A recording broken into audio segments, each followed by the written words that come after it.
వ్యవసాయ కూలీల గుడిసెలు జెండాలను కాల్చివేసిన దుండగులను అరెస్టు చేయాలంటూ తహసీల్దార్ కార్యాలయం ముందు ధర్నా చేపట్టారు. కడప జిల్లా గోపవరానికి చెందిన కూలీలు ఈ ధర్నాకు దిగారు. ఈ ఘటనకు సంబంధించి దుండగులను అరెస్టు చేయాలంటూ తహసీల్దార్ కార్యాలయం ముందు నిర్వహించిన ధర్నాలో వారు డిమాండ్ చేశారు. ఈ కార్యక్రమంలో పాల్గొన్న కేఎంయు జిల్లా అధ్యక్షులు వీరశేఖర్ మాట్లాడుతూ అర్హులైన వ్యవసాయ కూలీలకు ఇంటి స్థలాలు ఇవ్వకపోతే వారంలోపు పేదలతో గుడిసెలు వేస్తామని హెచ్చరించారు. ఎర్ర జెండాలు కాల్చిన వైసీపీ నాయకులను అరెస్టు చేయాలి. వైసీపీ నాయకుడు వెంకట సుబ్బారెడ్డిని అరెస్టు చేయాలి. వైసీపీ నాయకుడు వెంకట సుబ్బారెడ్డిని సస్పెండ్ చేయాలి. విఆర్ఓ ఆంజనేయులు సస్పెండ్ చేయాలి.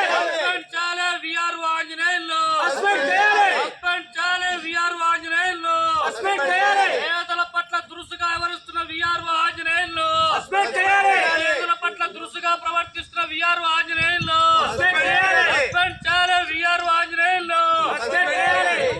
పేదలందరికీ ఇళ్ల స్థలాలు పేదలందరికీ ఇళ్ల స్థలాలు పేదల పట్ల నిర్లక్ష్యం చేస్తున్న రెవెన్యూ అధికారులు పేదల పట్ల నిర్లక్ష్యం చేస్తున్న రెవెన్యూ అధికారులు పేదల పట్ల నిర్లక్ష్యం చేస్తున్న రెవెన్యూ అధికారులు ఇవ్వాలి మాకు 3 సెంట్ల ఇంటి స్థలాన్ని ఇవ్వాలి మాకు 3 సెంట్ల ఇంటి స్థలాన్ని ఇవ్వాలి మాకు 3 సెంట్ల ఇంటి స్థలాన్ని సస్పెండ్ చేయాలి. విఆర్ఓ ఆంజనేయులు సస్పెండ్ చేయాలి.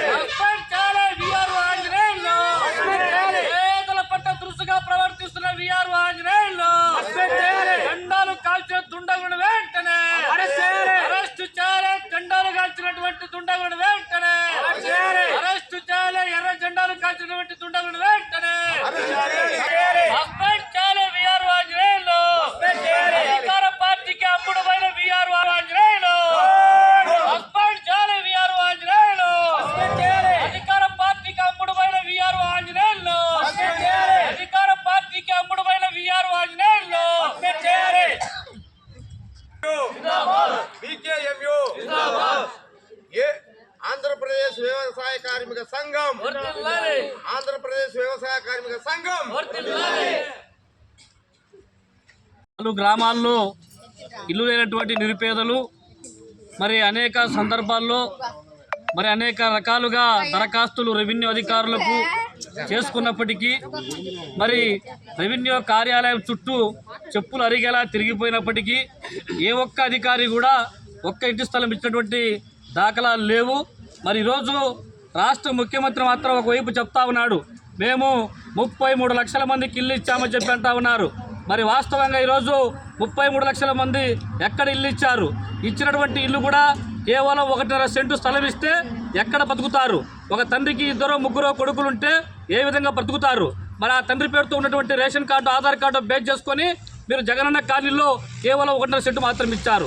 అవి కూడా అసంబద్ధంగా లేక పూర్తి స్థాయిలో కానటువంటి పరిస్థితి. ఈరోజు అలాంటి పేదలందరూ ఈరోజు రామాపురం కావచ్చు, సండ్రపల్లె కావచ్చు, బేతాపల్లె కావచ్చు, అనేక గ్రామాల నుంచి ఈరోజు పేదలందరూ పెద్ద ఎత్తున నిన్నటి రోజున బేతాపల్లె గ్రామ పంచాయతీ పొలం సర్వే నెంబర్ 1557 నందు ఉన్నటువంటి ప్రభుత్వ బంజరు భూమి దాదాపు 14 ఎకరాలు పైబడి ఉంటే ఆ ప్రభుత్వ భూమిలో ఎర్ర జెండా నమ్ముకొని ఆంధ్రప్రదేశ్ వ్యవసాయ కార్మిక సంఘం బీకేఎంయు ఆధ్వర్యంలో నిన్నటి రోజున ఎర్ర జెండాలు పాతి అక్కడే గుడిసెలు వేసుకుని ప్రయత్నం చేస్తే అక్కడ ఉన్నటువంటి నాయకులకు కొంతమంది కడుపు మండి ఈరోజు పేదల పైన అనేక రకాలైనటువంటి పద్ధతుల్లో కక్ష సాధింపు చేపడతా ఉన్నారు. అందులో ప్రధానంగా ఎవరంటే ఇంట్లో వాడే పెట్టల కంటోప్పులు అనేటువంటి పద్ధతుల్లో విఆర్ఓ ఆంజనేయులు. ఈ విఆర్ఓ చూస్తూ ఉంటే ఈరోజు అధికారిగా లేకపోతే ప్రభుత్వ అధికారిగా వ్యవహరించడం లేదు, అధికార పార్టీ నాయకుడిగా వ్యవహరిస్తూ ఉన్నాడు. మరి ఆ విఆర్ఓ ఆంజనేయులు ఎవరైతే ఉన్నారో ఆయన ఈరోజు నిన్నటి రోజున చాలా దురుసుగా ప్రజల పట్ల అమానుషంగా మాట్లాడుతూ ఉన్నాడు. మరి ఈరోజు మేము చెప్తా ఉన్నాం, అక్కడే సెల్ టవర్ ఏర్పాటు చేసినారు, అక్కడే రోడ్డు వేసినారు, అవన్నీ కట్టి కనపడలేదా? కళ్ళుండి మీరు కబోదులాగా ఉంటారని చెప్పి ఈరోజు మేము రెవెన్యూ అధికారులు అడుగుతా ఉన్నాం.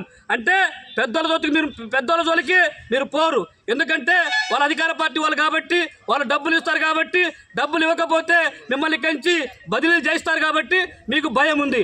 అదే పేదవాడు మాత్రం ఏమి ఇవ్వడు కాబట్టి ఈరోజు ఆగమేఘాల మీద పోలీసు వాళ్ళు ఒకవైపు, రెవెన్యూ వాళ్ళు ఒకవైపు, ఏమో వాళ్ళబ్బా సొత్తంతో పాటుగా ఆగమేఘాల మీద వచ్చి మొత్తం కూడా అధికారులు ఇక్కడ ప్రజలందరూ భయభ్రాంతులకు గురి చేస్తా ఉన్నారు.